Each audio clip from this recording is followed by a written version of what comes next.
Produções.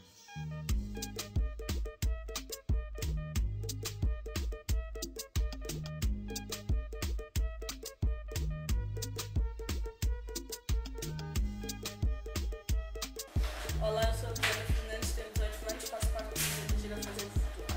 Sou representante da Assembleia de Jovens, estou a tirar um curso de técnico em auxiliar de saúde.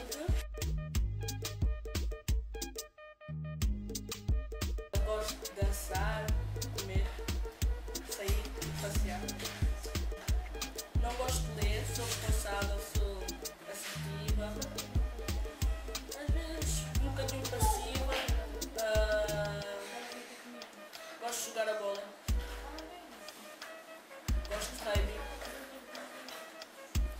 Não gosto de basquete. Gosto de vôlei.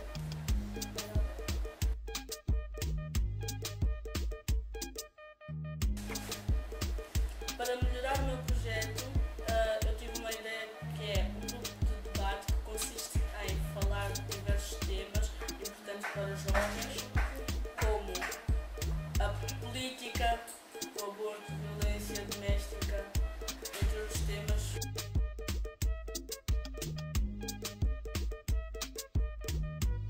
Acho que posso representar bem os projetos e os jovens, para dar voz aos jovens, para